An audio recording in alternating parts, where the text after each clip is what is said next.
ma part, je ne vois aucun diable, ni même de diablesse. Je ne vois que des démons qui sans cesse susurrent la haine et le sang. Des démons qui sans cesse jettent de l'huile sur le feu et se retournent dans leur HLM vivre au crochet du mécréant. Ce mécréant qui leur donne à manger et à boire. Ce mécréant qui les fait vivre. Ce mécréant qui leur apporte joie et sérénité dans leur cocon familial. Ce mécréant qui les soigne lorsqu'ils sont malades et souffrants. Qui les lave lorsqu'ils sont sales. Ce mécréant qui nourrit super moudjahidine de la République lorsqu'ils ont faim et soif. À toi, ô toi qui te crois tout savant, juste, tout puissant, qui es-tu pour taxer les chiites de mécréants et pour vouloir leur couper la tête? Toi qui insultes les morts alors que le prophète a dit n'insultez pas les morts. Commence alors déjà par respecter l'éthique humaine de l'homme civilisé que ce noble prophète a tant souffert pour vous transmettre. Vous qui étiez un peuple barbare et tourniez nu autour de la Kaaba. Mais en vain, votre tête ou plutôt votre cœur est bien trop dur, dur comme le fer, en vain et encore en vain. Qui es-tu pour ainsi venir et engendrer la haine? Qui es-tu pour ainsi contredire le prophète? Qui es-tu pour ainsi inciter les musulmans à s'entretuer au lieu de les appeler à essayer de se comprendre, de résoudre leurs problèmes avec un minimum de conséquences néfastes? Le sang ne peut réjouir qu'un barbare ou un mercenaire. Tu appelles les musulmans à s'entretuer, mon frère, c'est très grave. Et ne me dis pas qu'ils ne sont pas musulmans, car aucun juge n'a établi et accepté par le consensus des savants. Si eux ne sont pas musulmans, penses-tu que toi tu l'es, mon frère? Regarde, mon frère, tu es à l'opposé de l'islam. Mon frère, les compagnons que tu dis tant vénérer ont coupé les têtes uniquement parce que d'autres musulmans comme toi refusaient de payer la zakat, tout en accomplissant la prière. Alors que dire de toi, mon frère? Par Dieu, tu rendras des comptes. Oui, tu rendras des comptes pour avoir tout fait pour que les musulmans s'entretuent. Alors que toi, tu vis loin, très loin des souffrances des musulmans. Penses-tu sincèrement que tu seras récompensé parce que tu crois peut-être avoir accompli ton devoir de musulman en insultant les chiites, en insultant les morts, et cela sans faire de distinction entre eux? Penses-tu que tu seras récompensé pour avoir incité les musulmans à s'entretuer au nom de ton vrai islam, le sunnisme, tel qu'on te l'a appris à la mosquée Sarkozy, ou dans un hangar à vélo, près de chez toi? Ou peut-être es-tu ce grand érudit, venu tout droit d'Arabie Saoudite, après 5 ans d'études chez les wahhabis pseudo-salafis? Oh non, je ne crois pas un seul instant en ta sincérité, pas un seul instant. Tu as beau gémir, tes gémissements ne font qu'accroître mon dégoût et mon mépris pour les gens comme toi, comme vous qui tirez la Oumma vers le bas, comme vous qui vivez dans le bas. Parce que si tu avais un minimum, si tu avais un atome de sincérité, tu pleurais nuit et jour pour ce que a subi Ali, Fatima, Hassan, Hussein, pour ce qu'a subi Ammar, Hazar et bien d'autres grands compagnons du prophète qui furent torturés et décapités. Ils ne seraient pas là à faire semblant de chialer parce que Khomeini a dit telle et telle chose sur tel et tel compagnon.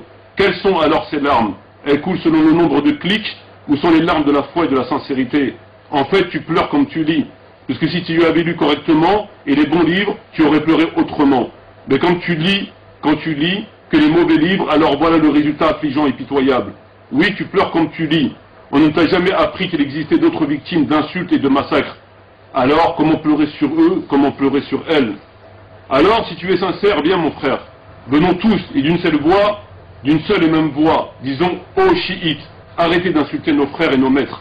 Ô Muawiyah, pourquoi avoir insulté Ali et maudit Ali durant tant d'années dans les mosquées? Pourquoi, ô Muawiyah, as-tu tué Ammar et Hajar? Pourquoi, ô Muawiyah, n'as-tu pas abdiqué en faveur d'Ali pour éviter ce carnage, alors que tu savais, que tout le monde savait que tu ne l'arrivais même pas à la cheville? Pourquoi, mon frère, tu t'insurges et chiales lorsque Khomeini et les chiites insultent les compagnons, mais que tu bénis Muawiyah, qui fut le premier à insulter, à instituer l'insulte, notamment sur Ali?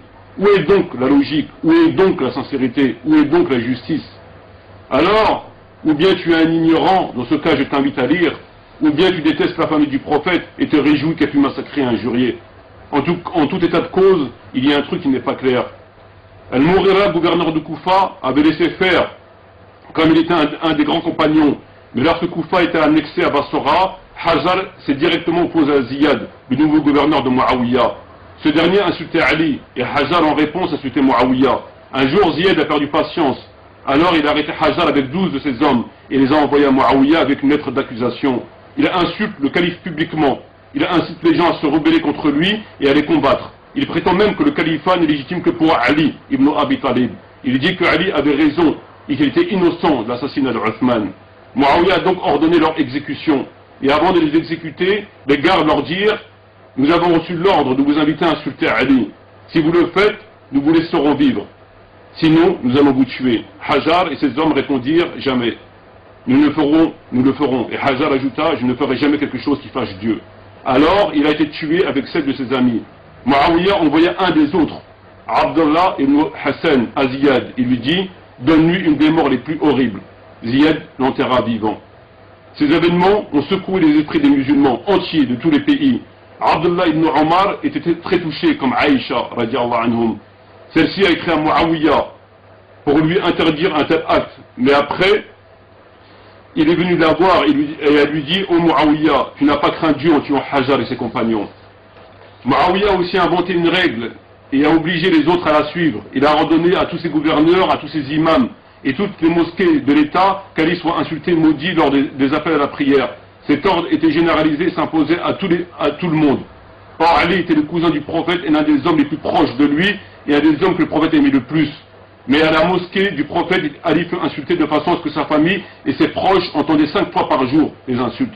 Le fait d'insulter quelqu'un après sa mort est en lui-même un acte contraire à la loi, à la religion, à la morale en général. En plus, insulter quelqu'un dans un discours du Jumu'ah est une violation manifeste à toutes les règles de l'islam. Alors qu'en est-il lorsque cette personne est Ali ibn Abi Talib? Omar ibn Aziz, quand il est arrivé au pouvoir, a ordonné d'arrêter tout de suite ce genre de pratique et de remplacer les insultes dites à l'encontre de Ali à la fin du discours du vendredi par le verset suivant: Allah commande l'équité, la bienfaisance et l'assistance aux proches. Il interdit la turpitude, l'acte répréhensible et la rébellion. Il vous exhorte afin que vous vous souveniez. Et ça, frère, ça ne te fait pas pleurer? Alors dis-moi, mon frère, que cherches-tu en propageant tes messages de haine? Réveiller les musulmans, les mettre en garde, c'est très bien. Mais ne sais-tu pas que la science ne rime ni avec injure ni avec menace? Ne sais-tu pas que l'on peut parler et même écrire sans avoir recours à l'abject et à l'insulte, hérité par ceux qui jadis insultaient ton maître et mon maître? Ali ibn Abi Talib, le mari de Fatima, père de Hassan et Hussein, et 2 princes du paradis.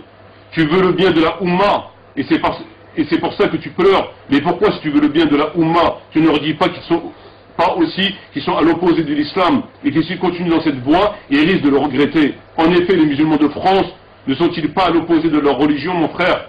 Là aussi, il y a quelque chose qui ne tourne pas rond. Vous semblez ordonner le bien et interdire le mal selon une autre lecture du Coran et de la Sunna. Alors je me tourne vers toi, homme de raison et de sincérité, qui cherche le chemin droit pour sauver ton âme, et non un passe-temps ou agir pour plaire à d'autres haineux qui ont fait de l'islam un passe-temps, un gagne-pain et un terrain de ping-pong. Eh bien, est-ce bien musulman que d'inciter les musulmans à s'entretuer?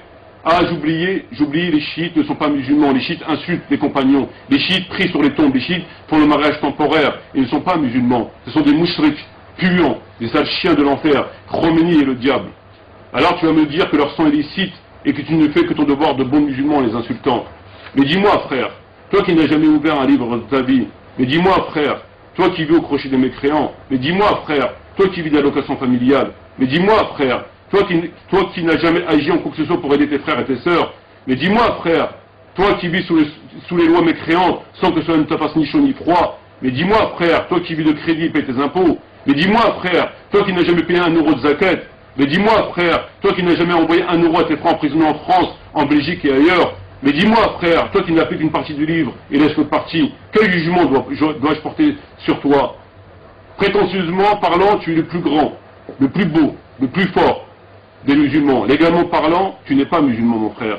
Et c'est pas ta barbe et ton machallah à répétition qui me feront changer d'avis. Les textes sont clairs. En ce qui concerne les chiites, leurs crimes et les délits à mes yeux, ils ne méritent pas d'être ni tués, ni insultés. Parce qu'on ne tue pas un homme pour insulte envers des compagnons, et que l'insulte ne fait pas partie du vocabulaire des pieux. Et c'est donc pourquoi il ne fallait pas insulter. En ce qui concerne le reste de leur prétendue ou réelle déviation, je ne pense pas aussi qu'elle ne mérite à son auteur que son auteur soit mis à mort. En tout cas, seul un tribunal compétent et conforme au livre pourra juger. C'est pourquoi que je pense qu'il faille laisser aux gens de science régler le problème avec diplomatie.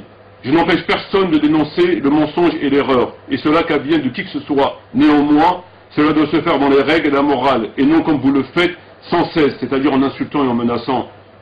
Celui qui se sent une âme de guerrier, qu'il aille se défouler sur les Américains à Bagdad ou à Gaza. Parce que si on suit votre politique, la terre deviendrait un immense Bagdad, ou Kaboul, où régnerait l'anarchie, le chaos, la vendetta. En ce qui me concerne, je souhaite un autre avenir à l'espèce humaine. Merci beaucoup. Salam alaikum wa rahmatullahi wa barakatuh. Shukran jazilan.